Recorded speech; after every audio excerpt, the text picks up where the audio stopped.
I'm only standing here because the war on drugs is not about drugs. Right? Going back to that issue of policing. I'm only here because the war on drugs isn't really about the thing it pretends to be about. What do I mean by that? I think you know what I mean by that. And I can tell you what I'm about to tell you because the statute of limitations has expired on this shit and they can't touch me now. I'm being quite serious. Keep in mind now, the reason I know the war on drugs isn't about drugs, two things. One is all the data tells me. Centers for Disease Control, National Institutes on Drug Abuse, every study you choose to consult says what? White folks are just as likely, if not more likely, to use drugs, just as likely, if not more likely, to possess drugs, just as likely, if not more likely, to sell drugs, just as likely, if not more likely, than people of color to become addicted to them, right? So the rates of usage, possession, dealing, and addiction equal or greater, depending on the age group for whites, relative to people of color. That's one way that I know. The other way is the fact that I'm here. Because in April of 1988, I was headed back from a college debate tournament. I was at Tulane University in New Orleans. We went to a debate tournament in San Antonio, driving a rental car back, right? And I get stopped in Gonzales, Texas. I do not recommend this, by the way. I get stopped in Gonzales, going about 13 miles an hour over the limit. So I pull over. It's just me, my debate partner, another two-person team, and the coach. And I'm nervous, right? And I'm nervous because I know what's in the car, other than debate evidence. I know that at that moment, in the briefcase of my coach, is the following: an ounce and a half of weed, an 8-ball of Coke, 12 sheets of acid. Yeah, Google it, and 14 hits of X. Now, not bragging, by the way, and I'm not encouraging this behavior. Yeah, I'm not. I'm just asking you a fundamental question. You know what the question's going to be, but I got to keep setting this thing up. Now, for those who are not drug users, either now or at any point, that is not for personal consumption, as you can probably imagine. That would kill anyone who tried to do all that. So that was my coach. He was a dealer on the debate circuit. He would deal to other coaches. He would deal to debaters, right? So I get pulled over, and I know that's in there. And I'm nervous as hell because he comes to the door with that flashlight, right? Puts it in the face, and he's like, "I need to see your license." I'm like, of course. I'm looking for it. I'm looking for the damn thing. It's a wallet. It's got like 4 places it could be.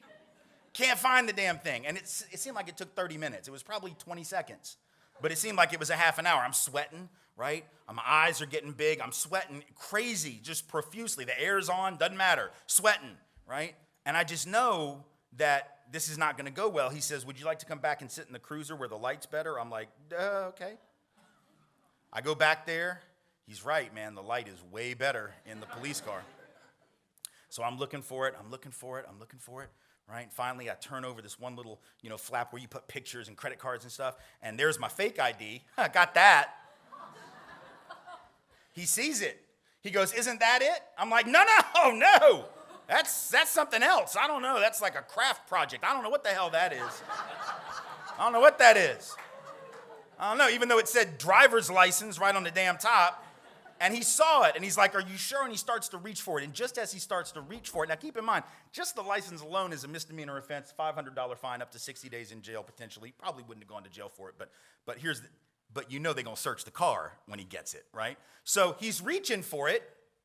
And just as he does, I find my real license that magically reappears in a place that I thought I had searched 5 times. And I'm like, "Here it is. Oh, here it is," right? And he goes, "You sure that's it?" And he gave me a look that said he knew. He writes me a $75 ticket. He lets me go. Now, if you think that he wouldn't have searched that car with all the nervousness that I was exuding, the at least suspicious behavior that would suggest possibly something greater was up. If you don't think he would have searched that car if I were black or brown, you have not been paying attention. And I don't mean to this lecture. I mean to life in general in America. Hello guys, welcome back to the channel. I just hope that you are doing great wherever you're watching us from. Now in today's video, I'm gonna be featuring Mr. Tim Wise. He's always been anti-racist educator who is talking about things that I feel like most white professors are not always ready to discuss. But maybe these are things that we need to discuss.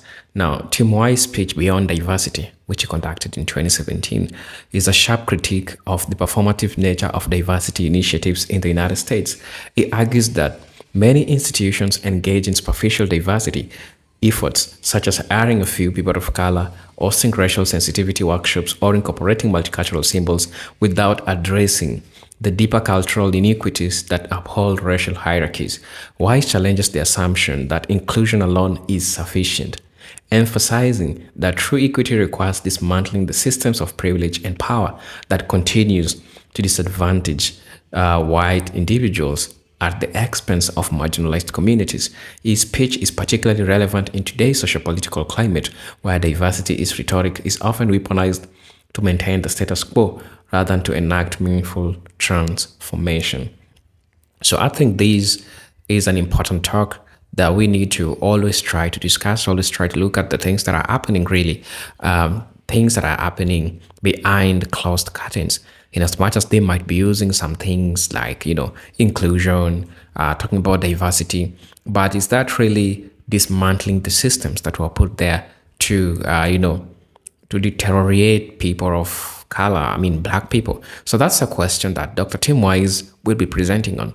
These are presented Genetic Stories, and I'm hoping this episode is going to be educative. This episode is going to be showing you a perspective that is important, because amongst the most important thing about Tim Wise presentations is that is going to give you a well-lived example.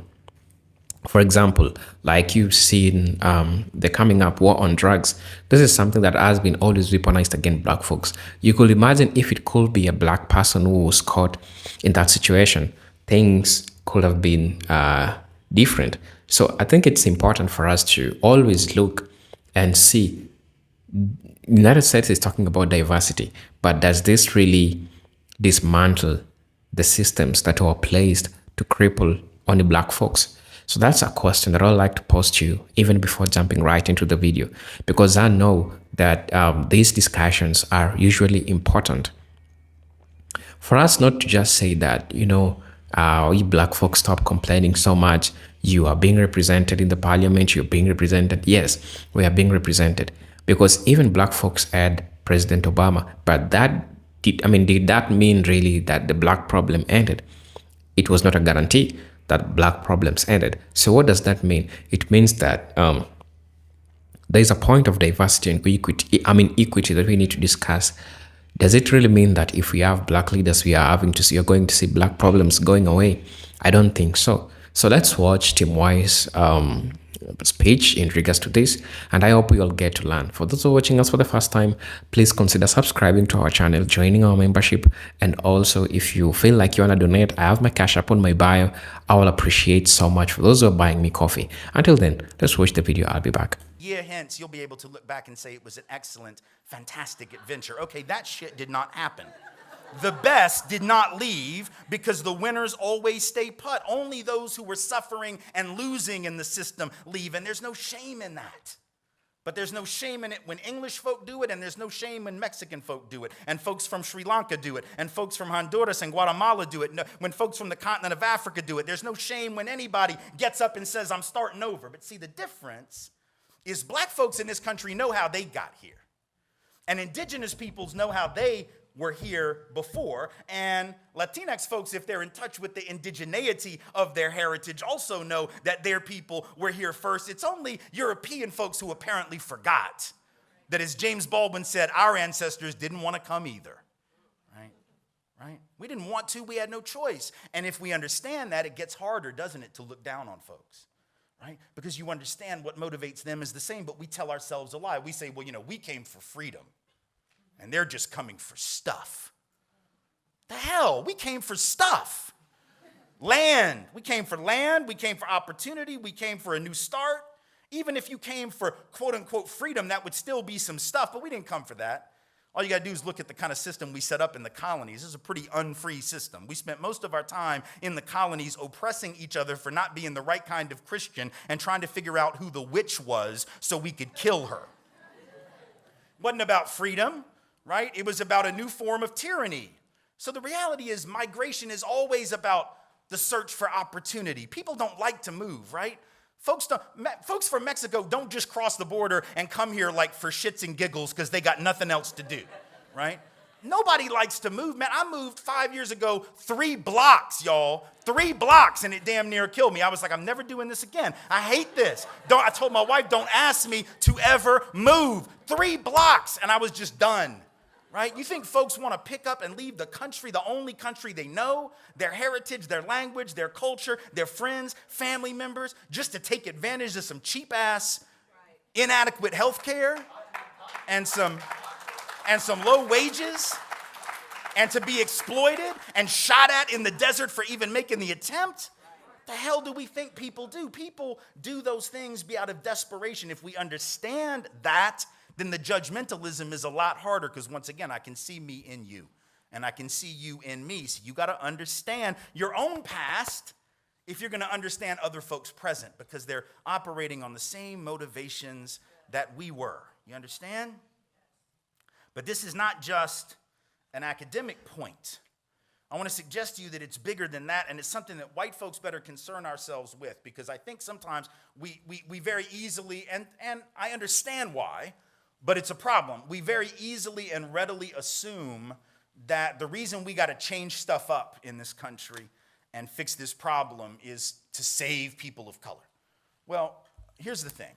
Obviously, the impact of white supremacy on people of color is the first and foremost order of business, but it's not white folks' job to save black and brown people.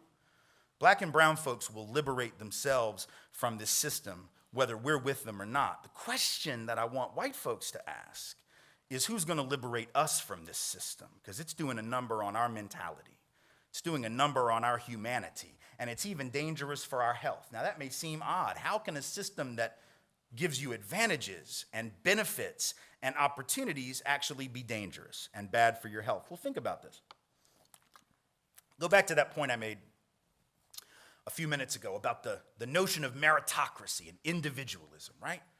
If I think, because I've been told, that wherever I end up is all about me, and I actually believe that, and then I find myself struggling, how do I make sense of that? See, when black and brown folks are told, hey, wherever you end up, it's your own fault, right? People of color sort of have enough of a history to know that that's pretty much bullshit, right? People of color have been around the block long enough to know that for the most part, it's always been more complicated than that. So folks of color always at least question that a little bit, if not a lot. But white Americans have been the group that's been able to sort of buy the myth, right? I'm not saying that white folks haven't struggled, but I'm saying that historically, white folks, even working class white folks, were able to say to themselves, listen, if I just play by the rules and I work hard and I keep my head down, and if I have a strong back and I can lift stuff, I'll always have a job, right? Even those white folks in the coal mines who clearly don't have economic privilege, I mean, they're struggling. They're dying at 55 years old from black lung, occupational disease, and injury. So they're not economically privileged, but even they historically, right, were able to look around and at least say to themselves, hey, as long as I do everything right, my kid will be better off than I was, just like I was better off than my dad. Or they could say, well, my granddaddy worked in the mine, my daddy worked in the mine, I work in the mine, and my son's going to get a job in the mine when he graduates. But even the ability to take that for granted was sort of a privilege, wasn't it? Because folks of color have never been able to just say, oh, I'm sure there'll be jobs for me as long as I'm willing to work, right? Because people of color know that's not the way it's gone down. But if I'm a white person and you've promised me that as my birthright in this country, and then all of a sudden I don't have a job. All of a sudden the economy changes, right? And the assembly line shut down because the boss can make more money sending the jobs overseas, right? Or the coal mine shuts down, not because of regulations, not because of environmentalists, which is what they want us to believe, but because the guy that owns the coal mine learned that it's actually cheaper to just blow the top off a mountain with dynamite, right, and go in and get the coal that way than it is to actually use all the labor that they used to use. So it's about saving rich people money. And now these working class folks are out of work, can't find a job, 26 weeks, 52 weeks during the height of the recession. Some folks out of work 99 weeks, including millions of white folks who were told that would never happen to us, right? Now, If you tell me that's not going to happen to me, and now it does, and you tell me that wherever I end up is all about my own effort, I got two choices, don't I? I can either start to hate myself, right, and start to think that I'm the problem, that I'm just not good enough, right? That I'm not working good enough, that maybe my work ethic isn't good enough, that maybe I'm not smart enough, that maybe I'm not committed enough, that maybe I can't support my family. But that's hard to swallow, isn't it? It's hard to take that on. So my other option is I got to displace my anger and my anxiety and my frustration onto somebody else, right? So in other words, I'm dealing with all this self-doubt and all this pain. I got to find somebody to put the pain on. And then a politician comes along, and that politician says, I can take your pain and I can tell you who's to blame for it, and it's not you. Oh yeah, when those people on that side of town are out of work, it is their fault. But when you're out of work, it's also their fault, right? So you don't have to, that whole myth of meritocracy, that doesn't apply to you. And this stuff works, man. I got an email from a young guy a couple years back, young white guy, and that was his thing. He's like, I can't find a job because blacks and Mexicans are taking all the jobs. For real, all the jobs are being taken by black folks and Mexicans. Where the hell are these jobs at? Second Life, right? Are they on Minecraft or some shit, some video game? Like, where are these jobs? Because the data tells me that black folks with a college degree are still almost twice as likely as whites with a degree to be unemployed, no matter what their major, by the way. Tells me that Latinx folks with a degree are still 50% more likely than whites with a degree to be unemployed. That Asian American and Pacific Islanders with a degree are still 23% more likely than whites with a degree to be unemployed. That our indigenous brothers and sisters with a degree are 2/3 more likely than whites with a degree to be unemployed. So wherever in the hell people of color are taking all these white jobs, they're not taking them far, right? Plus, it's sort of weird, isn't it, when people say, they took my job. Well, did you have the job already? Because if you didn't have it, it wasn't yours, you understand? Like, it's not like, I mean, I guess it'd be really wrong. Like, if the boss hired the white dude on Monday, and then on Wednesday he was like, yeah, just kidding. No, I'm giving it to the Latino guy over there. That might be a little unfair, right? I mean, I've had this job for 2 whole days, and then they, I would understand. But that's not what's happening. Plus, the dude that wrote me this email that said this about people of color taking all the jobs, like the next paragraph, his next statement out of his mouth was that black and Latino folks are lazy. All right, which is it? Because it can't be both. If you took all the jobs, I'm pretty sure you're not lazy. And if you're lazy, I'm thinking you didn't even take one job, let alone all the damn jobs. And I have this image whenever I hear this. White folks say this all the time, this victimology, whether they're taking the jobs. I get this image in my head of like this white Iowa farmer, right? Wakes up at like 4:30 in the morning to milk the cows, right? Walks out to the barn, time to milk the cows, time to milk the cows, time to milk the cows. Opens up the barn, he's like, well, I'll be damned. These cows have already been milked. Who took my job? And then Andre shoots up from behind the barn and goes, it's me, Andre from Detroit. I took that shit. The hell do we think is happening in this country? That is not a thing. That is not a thing, right? But the thing is, if you have a politician that swears by that, and if you're in enough pain, right, you'll believe anything. You can put the blame on, you say we build a wall down here, everything will be fine. Really? You think that's how capitalism works? You just build a wall and then everybody gets a big raise because the capitalists are like, oh, they figured us out. Now we got to give everybody more money. No, capital will always cross the border. Capital will always cross the border in search of the highest rate of return. I know the president thinks that he can shut that down with some mean tweets at 4 a.m.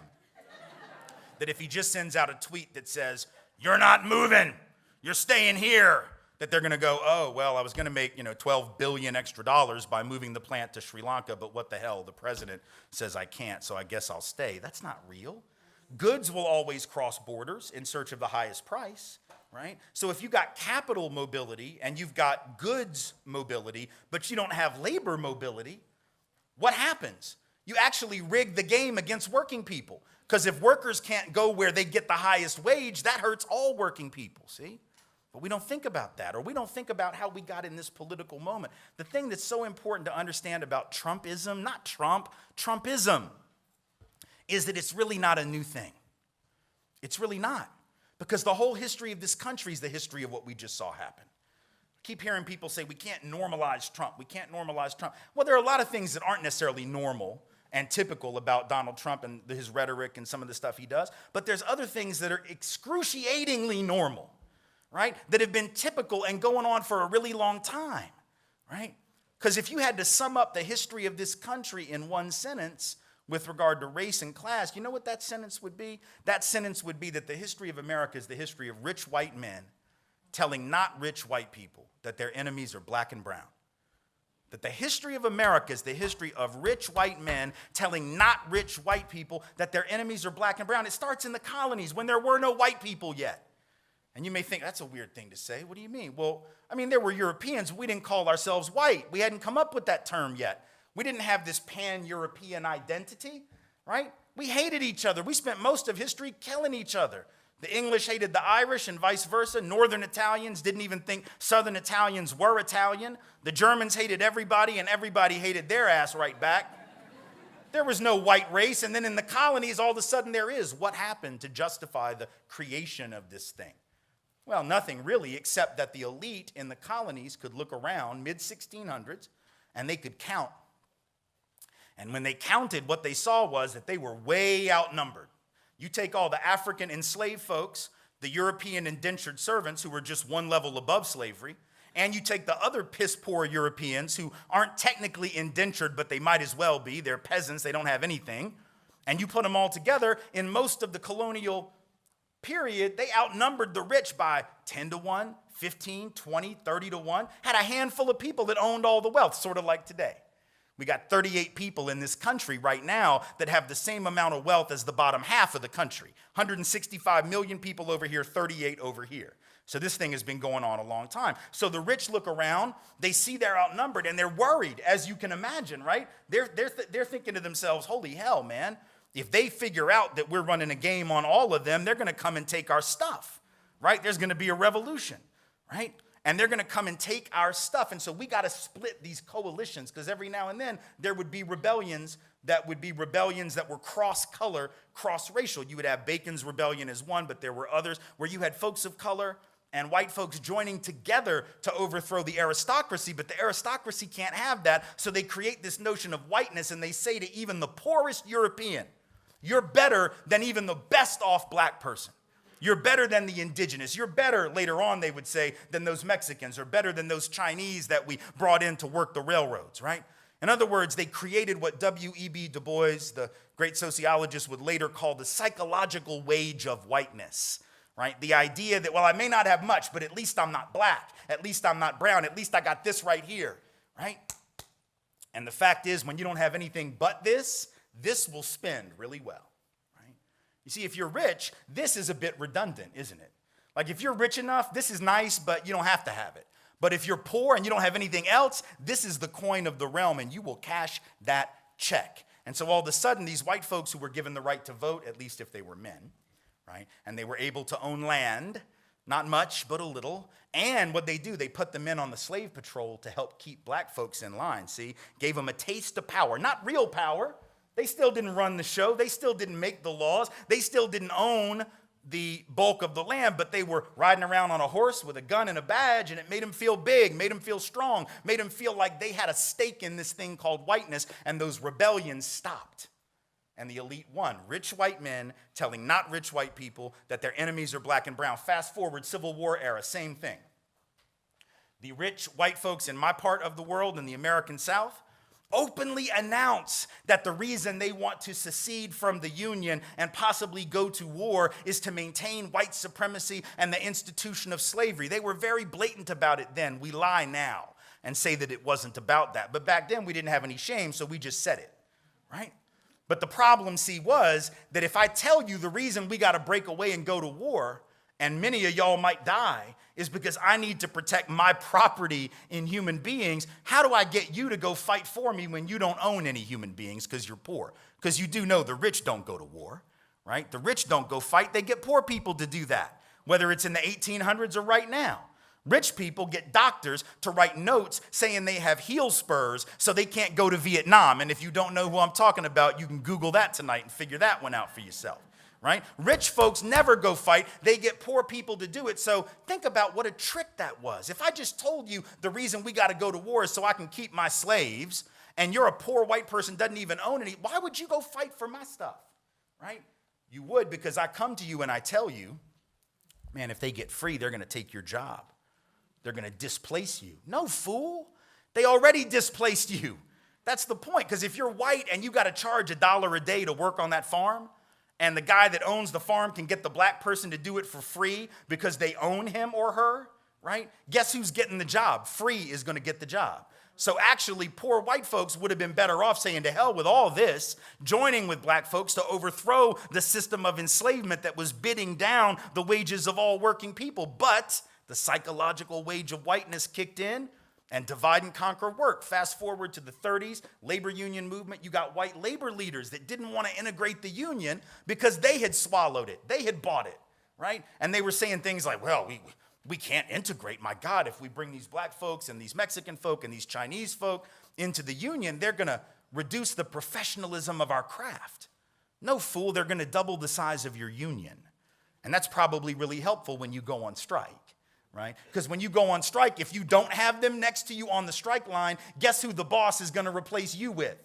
The very black and brown folks that you didn't want to stand next to and work next to, right? And then you're going to blame them for taking your job, not the rich white dude who gave it away just to split y'all off of one another and divide and conquer you. And here it is again, right? 80 years later, working on immigration, same thing, telling folks the reason they don't have a job is not because of Wall Street, which I beg to remind you, was not destroyed by Mexicans, documented or not, was not destroyed by black folks, was not destroyed by peoples of color. It's just the highest SAT having white boys in the banking industry, right? These all had business degrees. Like, God, you know they got to be smart. They had high SATs, and I know people get upset when I say that they were white. They're like, that's sort of racist. It's not racist. It's descriptive, right? And if they had been black or brown, all y'all would have noticed, everybody would have noticed. If it had been black folks or brown folks that took off with $13 billion worth of other people's money, or stole it, or lost it, or squandered it, if black and brown folks lose trillion, $13 trillion, if you lose that kind of money and you're black or brown, there's not another banking job that a black or brown person is ever going to get. Not even like a teller, not even like a drive-through window, right? Just no, you're not getting these jobs. White boys destroy Wall Street, lose trillions, and the result is what? That they keep getting bonuses. They keep getting bonuses. Nobody's going into the business schools and saying, look, white guys, I know you want to be bankers, but you've proven yourself incapable of the task, and we're giving those jobs to people of color now, or perhaps some women, but of all colors, but definitely not white boys. Right? Nobody's doing that. I'm not saying they should. I'm just saying we have a different standard, right? And that's the problem. We got people looking over here at the problem rather than over here where the problem is, because for 400 plus years, we've been told that the enemy was black and brown. That divide and conquer is not new, but it keeps working, and we have to push back against it, because if I don't push back against it and I'm a white person and I internalize all that shame when I'm struggling, my only options are either to scapegoat somebody else, which means the problem doesn't get solved, right? And I'm still going to be hurting. Or the other option is I can destroy myself. And y'all know some folks are doing that because you've heard about the opioid crisis, right? They keep talking about this. These white folks in small town America that are getting hooked on Oxy, and then the Oxy, is not strong enough, so they're getting street heroin. It's interesting that we call this a crisis, and we have all this sympathy for it, because there was an opioid crisis in the 70s, mostly headquartered and located in black and brown poor communities, and we did not call it a crisis. We did not counsel rehab, education, and treatment. We counseled prison. We called people junkies, and we locked them away. And the same thing is true when the crack epidemic hits in the 1980s and 90s. We call people addicts, and we lock them away and punish them, not give them rehab. So all of a sudden, white folks, salt of the earth, white people in rural America are getting hooked. We're like, oh my God, we got to help these people. About damn time we have that attitude. About that time that we believe that, right? But here's the thing that's interesting about the opioid crisis and is related to the point I'm trying to make, right? Think about this. There was a study that came out shortly after the election. They were doing these studies to figure out what were the factors that were most highly correlated with Trump's support. And there were a lot of them, and they're hard to sort of disentangle. Sometimes they interact with each other. But one of the most highly correlated factors at the community level with Trump's support, at the county by county level, was the level of opioid addiction in that county. The more people addicted to opiates, the more white folks in particular, addicted to opiates, the higher the level for Trump. Now, please don't misunderstand. I'm not saying that you had to be high to vote for Donald Trump. That's not actually my argument. Though it's a fascinating sociological query that the academics in the room might want to engage. Whatever. Good luck with that research. That's not my point. My point is that what is an opiate? Think about it. What is an opiate? Pharmacologically, just like its most basic pharmacological purpose is to do one thing: block pain, right? That's all it does. It doesn't solve the problem. If you got a crushed disc in your back, you're going to need surgery. The opiate is not going to fix your back, but it will get you through, theoretically, until you can get the actual problem solved. Same thing with cancer. They might put you on opiates, right? But that's not going to solve the cancer. You're going to have some other stuff done. So it's sort of like when Donald Trump comes along and says, I got a solution for your pain, that doesn't really speak to the problem. He's like a walking, talking, breathing human opiate, right? And it's killing the very people who take it, right? There's this study came out 2 years ago, found that there's been this huge increase in deaths in white communities, working class, non-college educated, middle-aged white folks, right? An excess death rate in those communities from suicide, opioid addiction, and heavy drinking that causes cirrhosis of the liver, right? Not natural causes. These are self-inflicted wounds. And it's happening in white space, not black and brown space in the same way. In the black and brown spaces, even though the death rates are higher, don't get me wrong, they're headed in the right direction. They're going down. The mortality rates are getting better. In the white community that I just described, they're getting worse. Why? Well, it's not because whites are hurting worse than people of color. Like I said, unemployment, poverty, wealth, any category you want to look at, white folks are better off than people of color, even though millions are struggling. The point is, white folks have been promised this. And if I've been promised this and I'm only getting this, I got to numb the gap between that because I don't know how to deal with that. See, people that never had any expectations learn how to struggle, right? If you never had any expectations, if you always knew that life was a hustle and you're going to have to grind to get where you got to get, then you don't give up when you run up against that wall. But if you were told that you didn't have to hustle, that all you had to do was work hard and play by the rules which people like you, after all, created, and then you hit that wall, you go crazy. You don't know how to deal with that. Well, you told me my life would be an 8 and it's only a 5.5. Oh, hell no, see? So I got to either take you out or I got to take myself out, which is to say that this privilege of expectations that the dominant group has had is really unhealthy. It's good as long as it all works out, right? But when the economy changes and it doesn't work out for a lot of people, it becomes a self-destructive thing. That notion that where you end up is all about you, uninterrogated, becomes a dagger pointed at the very heart of the people who created that myth in the first place. Back in April of 2011, there was a cover story in Newsweek, and they were interviewing these white guys who were like managers. These weren't even like working class. These were managers, right? And they'd lost their jobs in the recession. Some of them had been out of work for like a year, and they were freaking out, and they're walking around looking for jobs, and this one guy's interviewed, and he says, every time I'm out looking for a job, I feel like I've got a neon sign around my neck that says, unemployed lazy bum. And I remember thinking to myself, man, who told you that unemployed people were lazy bums? I know who didn't tell you, unemployed people. I'll tell you who else didn't tell you, black folks. I'll tell you who else didn't tell you, people of color generally. You know who told you that unemployed people were lazy bums? You told you. And people like you told you that they were lazy bums. And so the very ideology that you rocked all those years thinking that it would never come back to bite you on the ass has now come back to bite you on the ass, which is to say you'd have been better off to just listen to people of color from day one. Because they could have told you the system was a scam from the time that they were 12. They could have told you that it was a setup. They could have told you that it was a ripoff. They could have told you that it was a hoax, but we didn't want to believe it. And now we're the ones who are the least prepared for change. That's why you see these videos on YouTube, right, of like this white guy in Starbucks that has this meltdown because he got like bad service from a barista who happened to be black. Check this out. Go look for it. Look for white dude Starbucks meltdown. It'll come up. This guy's going just nuts because he got his latte with soy milk or something and I don't know. And he's yelling at her and he starts using racial slurs against this black barista and throws out there, I voted for Trump. What do you think about that? I don't know, why the hell is that relevant to your order? Right? He just wanted to say it just to like bust it off on her, and so he's yelling at her, using racial slurs, and then he goes on later, he feels oppressed. Look, here's the thing. If you think bad service at a coffee joint is oppression, you clearly have never experienced oppression, all right? If you think that bad service at the Starbucks is being oppressed, you've just proven white privilege. I don't even have to give my damn talks. I could just come up, show you that clip and be like, that shit right there, that's what I'm talking about, right? But this obliviousness is dangerous, right? Because that dude's having an existential crisis precisely because he's never had to come up against the idea that maybe his life wasn't going to work out quite the way he thought it was. See, James Baldwin had something to say about this too, and I'll close with it, and then I'll take some questions. Baldwin said, he was talking now, this time, first quote was about white folks. This next one's about black and brown folks, specifically African-American folks, but I think it applies to people of color generally in a system of white supremacy like ours.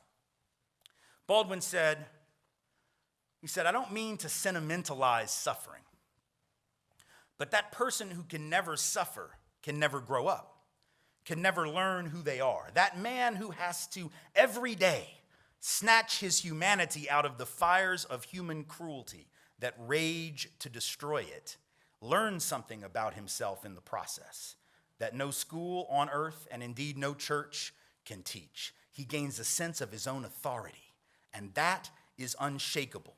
Because in order to save his life, he is constantly having to look at the meaning behind the words, to read between the lines. And he goes on to say, when one is constantly having to survive the worst that life can bring, one eventually ceases to be afraid of the worst that life can bring.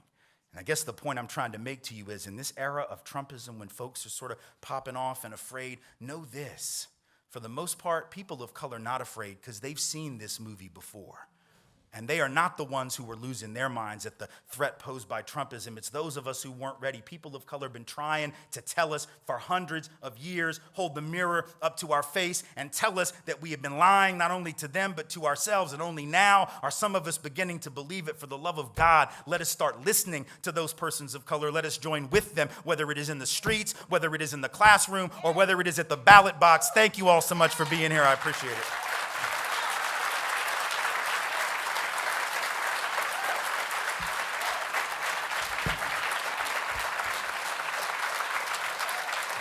Thank you.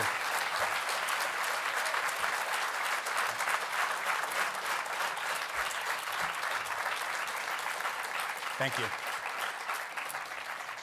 Thank you. So we'll take some questions, and then we're going to I do have copies of my latest book, which actually, just so you know, in the intro, the one I'm working on, which was supposed to have been out by now, but is not, was mentioned. That was the White Lives Matter book, which is a look at the issue of race crime and police misconduct. That is not out yet, but the one I do have is Under the Affluence, which is the one that looks at the connection between economic and racial inequality, class and race, that came out 15 months ago or 16 months ago. So I do have that, and I'll be happy to sell folks that after we're done. But if you have questions, raise your hand. I don't know if we've got mics. We do have a mic there, and we have a mic here on the side. So if you're physically able to get to the mic, fantastic. If you're not physically able to get to the mic or just don't, some people don't like to get up at the mic and ask questions. I understand. So I can just call on you as well. I'll start here since I see your hand, and then I'm going to move right over there to the mic. Go ahead. Yeah, whoever had their hand. Oh, yeah, go ahead if you can. Great. Thank you for that. I don't know if the mic's working. Can you hear me? I don't know if it is. I don't know. Just talk loudly, I guess. Do you have any advice as to how to handle Trump supporters based on the notion that Hillary Clinton handled Trump supporters wrong, didn't say she understood them, didn't act like she understood them?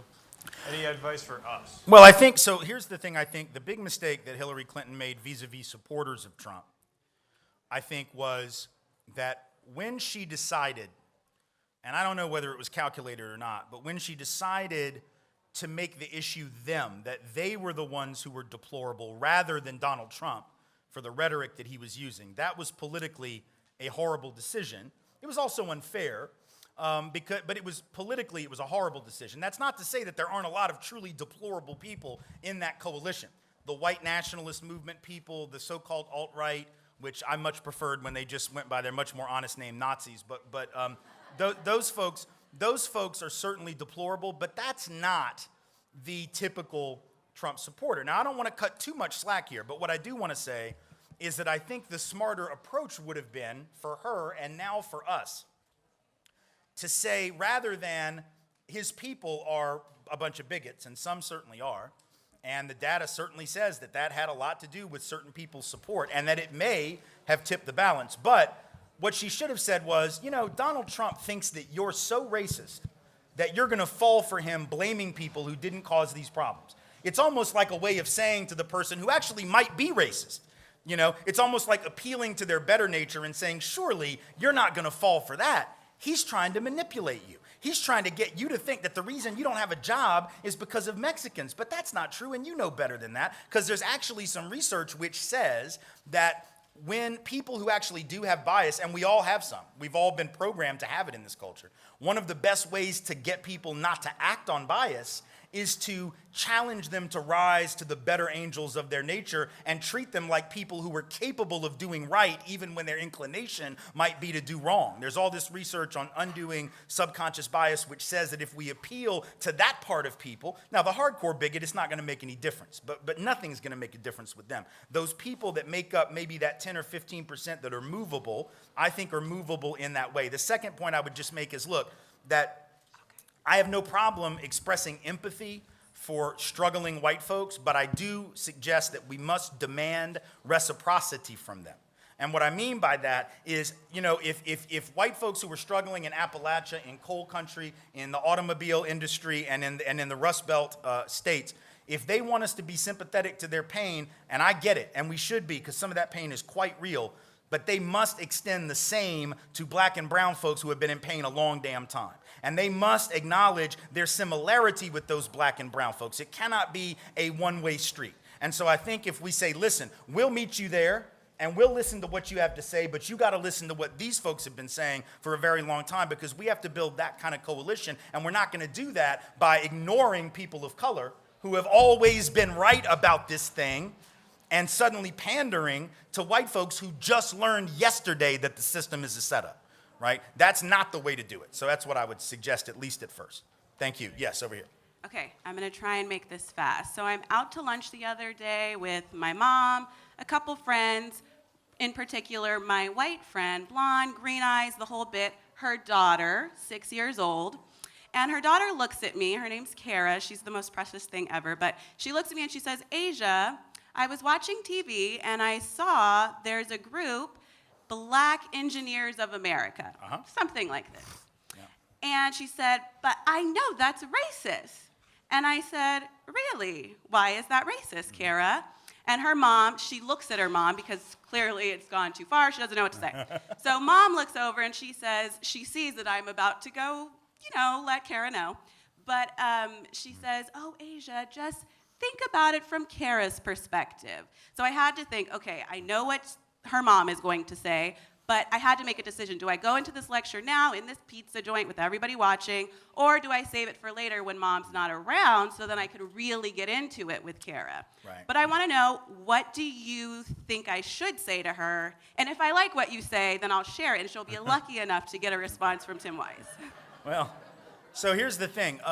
The question, or even the comment by this little girl who's 6 years old and does not know the context for the creation of the National Society of Black Engineers, which is probably the group you're talking about, it makes perfect sense that she wouldn't get that. It doesn't shock me at all. It's totally understandable. It's developmentally appropriate. I'd be stunned if she didn't think that that was racist, given a 6-year-old's understanding of history, context, and what racism is.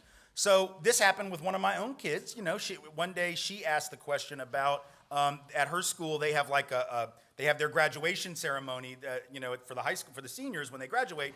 And this is when this youngest daughter of mine was probably in 5th grade, 4th grade. And so the seniors, when they graduate, they have like black seniors have like a black graduation ceremony for their family and for their friends, like a special thing. And she was like, Daddy, she wasn't sure. She's like, is that racist to have that? Or why do they need that? Why do they have that? And I said, it makes perfect sense you're asking that question. I said, here's the thing. Historically, people of color were excluded from the same educational opportunities, both in general and at this school in particular. And so as a result, many years ago, black parents decided we ought to do something special to signify the importance to our family, to our community, of succeeding in school, of graduating, of going on to college, not as a way to say that we're better than anyone else or that we're superior, but just as a way to say, hey, we had to overcome some stuff to get here that was special, that was specific to us. And it would be fine for any group who is facing those obstacles to do the same thing, and historically they have. So historically there have been Irish American groups that formed, Jewish American groups, Italian American groups that have formed to celebrate their overcoming obstacles. Now, as the Irish, as the Italian, and as Jewish folks assimilated into whiteness, that became less necessary. But when they were still facing those systemic obstacles, it was very common and no one questioned it. So really, I said to her, I said, there are also organizations that exist specifically that focus on women and girls like yourself, right? And there's nothing wrong with that because women and girls face obstacles that are specific to their sex and gender that men do not. And as a result, it's important for them to be able to celebrate, for instance, women engineers and women who are in STEM fields who are often heavily outnumbered. And so when women succeed in those fields, we ought to not only celebrate that, we ought to make a special effort to include because we know they've been excluded. And once you give that context, then of course she was like, oh, well, that makes perfect sense. And so I think that it's just about saying, oh, well, of course, it makes sense that you would ask that. Because, if you don't know what came before, you're not going to know why you see what. And so that's a real simple sort of way to put it, or, you can figure out your own way, obviously, to say it. But in general, I think it's just about saying, oh, great question. Here's the answer and the context that you need to understand it. And my guess is she will. Papa Wise coming through with the suggestions. Thank you. Thank you. Thank you. You bet. Over here. Yes. Hi, my name's Amber. I'm the managing editor of the Courier paper here on campus. If you've gotten this question before, please humor me. How do you or how would you respond to any criticism that because you are a white male talking about racism, that you're either speaking for black and brown people or that you're profiting or making a living off of racism? Right. Well, it's a perfectly legitimate question. I get it a lot, but it's a perfectly understandable one. And it's one that any white person doing the work should get and should be ready to answer and prepared to think about. I'm certainly not trying to speak for people of color. That's for sure. Because people of color, whether it's Baldwin, who I quoted, whether it's Du Bois, who I mentioned, or whether it's anyone else, have spoken for themselves well enough, and they don't need me to do it. I don't claim to know the black or brown experience. That's why I told stories about my own. So I'm not even trying to speak for all white people, but I am speaking to the white experience, right? I'm speaking to white privilege. I'm speaking to my own family experiences and these stories that sort of contextualize my own racialized life, right? So I'm telling a story that I am uniquely positioned to tell as a white person in the belly of that beast. So I'm not trying to tell a black or brown truth. I may be sharing truths that black and brown people certainly recognize and that they tell a lot, but the truth that I'm fundamentally trying to speak to is the pathology of whiteness to white people and the damage that it does, in fact, to us, which would be very strange for black and brown folks to focus on, because black and brown folks have got to focus on the impact to them. It would be very weird, I think, for a person of color to talk about, like, oh, the white folks who were killing themselves because of white supremacy. But that is my job, to try to figure out ways to build coalitions. As far as the piece about profiting, I think, look, here's the thing. Anybody who does any job that deals with civil rights, it could be a white person who does civil rights law. There are lots of civil rights attorneys historically. Probably most of them have been people of color, but there have also been some pretty prominent white ones. And I guess one could make the argument that if you do civil rights law and you're white, that you're profiting from racism, or if you teach in a high school about racism in a history class and you're white, that you're profiting from it, or, there's all kinds of arguments that you could make. But at the end of the day, the question is not do I have privilege and not do I receive it in the giving of this speech, but do I utilize that privilege in a way that is as responsible and as accountable as possible? Now, that's an open question, and we can all answer it differently. My feeling is accountability requires a couple of things of me. As I do this work professionally. Number one, if I don't do it professionally, that means, and if white folks generally shouldn't because we make money from it, that means it becomes a hobby. I get very nervous about the idea of white people making this like, well, I could do pottery or I'm going to fight racism. Like I could go to the yoga studio, or I could build model airplanes, or I could fight white supremacy. Like, it seems to me I don't want a hobbyist. I don't think white folks need to dabble in this at the end of their work week when everything else is done. I think it's something we ought to commit to, and if that means that we make a living from it, okay. But to be accountable, I think we got to do a couple things. Number one, we have to try to steer people in our audiences or our readership or on our social media sites nowadays to the work of people of color. And I do that regularly, not only by people that I quote in my speeches, but in my books. The scholars who I reference are disproportionately people of color. The folks whose wisdom I share on social media, disproportionately people of color.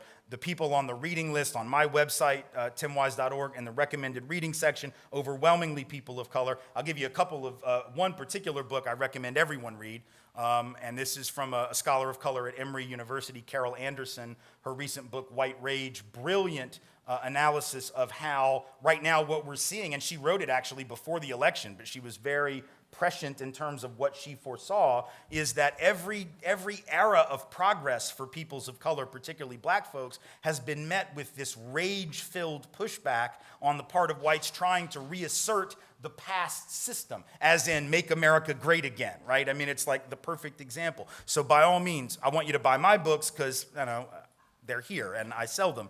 But buy Carol Anderson's book, read Baldwin, read Angela Davis, read Bell Hooks, read Claude Steele. You know, there's a number of people, again, on my reading list who I reference because I want folks to look at that wisdom. And the third piece of accountability is financial give back. 25% of my fee goes back to the nonprofit organization with which I work that schedules those speeches, but they're not a traditional speakers bureau. They are an organization that does leadership development on campuses and in communities. 70% of the people in the organization and speakers in the organization and educators are folks of color. We do curriculum development, we do films, we do written materials that are intended to be anti-bias training or anti-oppression training materials.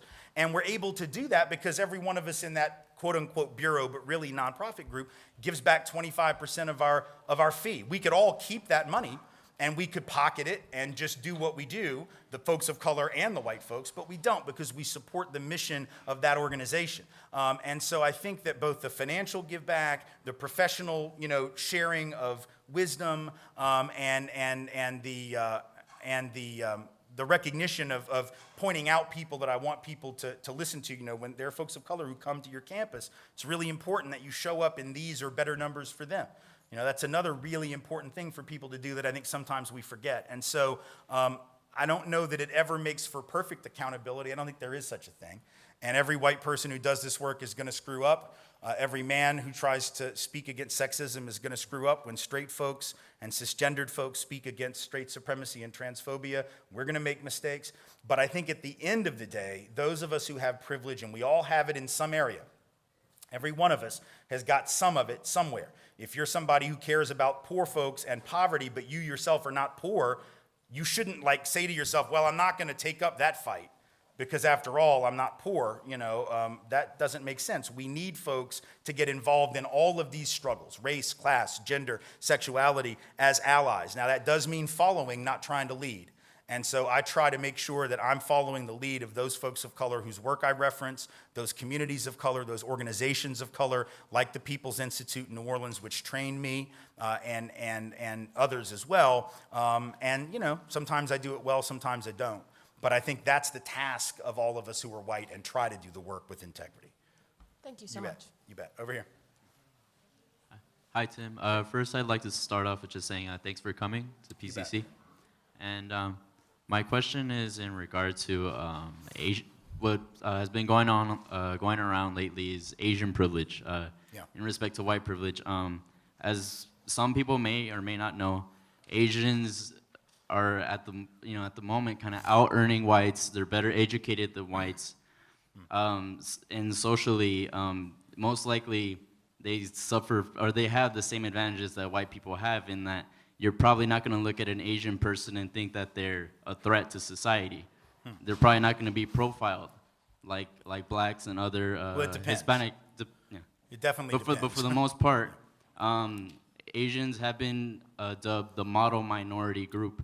Right. And I just wanted to hear your thoughts on that. I was just wondering if Asians, they suffer from the same similar oppressions that blacks and other Hispanics did, as you mentioned in your talks, internment camps, you know, and you know the railroads, everything. Right. They suffer from oppression, racism, much like blacks and Hispanics. And I was just wondering if Asians, you know, are doing well for the most part in America. How come blacks and Hispanics, in particular, and probably other minority groups, haven't quite caught up to Asians? Okay, so this is really not too complicated, but it too requires a bit of a history piece. The notion of the model minority, first of all, we got to understand where this came from, right? Because when you understand the origin of it, you understand how cynical the argument is that you just shared. Not saying it's your argument, but it's one that gets made, and it's one that you've just brought up. The origin of that term literally traces back to 1961 and 1962, when three magazines in particular, U.S. News and World Report, Life magazine, and I think it was Look magazine, which was another magazine at that time that was very popular, all did these stories about either Korean Americans, Chinese Americans, or Japanese Americans. And they use this term, model minority, to suggest that, you know, why can't black folks be more like this, right? Now, here's why it's a cynical argument. In 1961-62, the immigration restrictions that affected Asians hadn't even been lifted yet. But here you had these magazines saying, look how model they are, look how great they are. Why would they have done that in 61 and 62? Well, because that's the moment when the civil rights movement, being led by black folks, is in the street demanding an end to oppression. So you got these media folks who are basically saying, stop your whining and just work hard. So I think it's a very cynical argument, because at that moment, we were still blocking Asians from coming into the country, and we were about to start bombing the hell out of Southeast Asia. We're about to kill about 3.5 million Vietnamese, Thai, Lao, Cambodian, and Hmong folks in the name of a war that we knew damn good and well didn't make sense. So I don't buy it when people say that, oh, look at these model minorities, because we killed a lot of them, even as we were saying that. Second point, the idea of Asians as this aggregate group that are doing well is statistically, historically, conceptually wrong. Certain Asian subgroups are indeed out-earning whites on a family and household basis.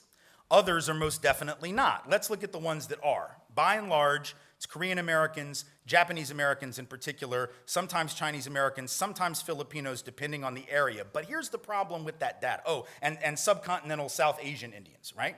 But here's the problem with that argument. Couple points. Number one, on average, since that's the phraseology you used as well, on average, they're better off than. On average, Asian households have 1 to 2 more people in them and 1 to 2 more earners in them.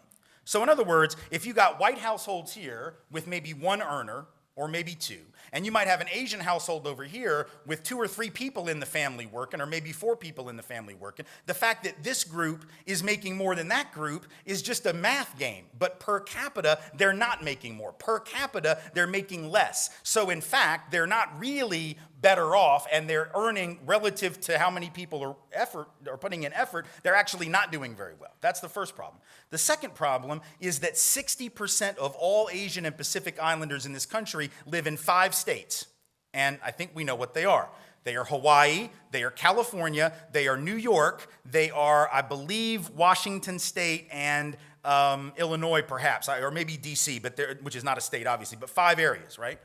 And the important thing about particularly California and Hawaii as the 2 biggest that represent alone about half of Asian Americans, 45 to 50% of Asian American and Pacific Islanders, is that those are states that compared to the rest of the country have higher average incomes. So if Asians are clustered in places with higher average incomes, then Asian households are going to have more money than white households and Latino households and black households that are spread around the country. In other words, it's like saying, yes, you're right, Japanese Americans in San Francisco make a lot more than white folks in Des Moines, Iowa. No shit, right? Of course they do. It's also more expensive to live in San Francisco than it is in Des Moines, Iowa. So when you disaggregate all of that data and you break it down at the local level, here's what you find. In Los Angeles County, Asian Americans and Pacific Islanders, even just the aggregate, let alone if we tease out the different groups, Asian American and Pacific Islander poverty in Los Angeles County is nearly double the rate of white poverty in Los Angeles County. The only reason it doesn't look that way nationwide is because it's aggregate data when you actually look at the people in the same area. When you look at whites here, Asians here, they're not doing equally well. Chinese American professionals with college degrees earn currently 55% of what white professionals with college degrees earn. So A, they're not all doing that well. B, they're not in fact starting with the same opportunities. C, they're apparently still facing significant obstacles. And D, the whole history of this concept is rooted in an attempt, going back to the point of my lecture, of divide and conquer. Getting black folks to be mad at Asian folks to be mad at Latino folks, everybody to be mad at indigenous folk, and nobody is paying attention to the bigger issue, which is rich white folks who were screwing pretty much all of those groups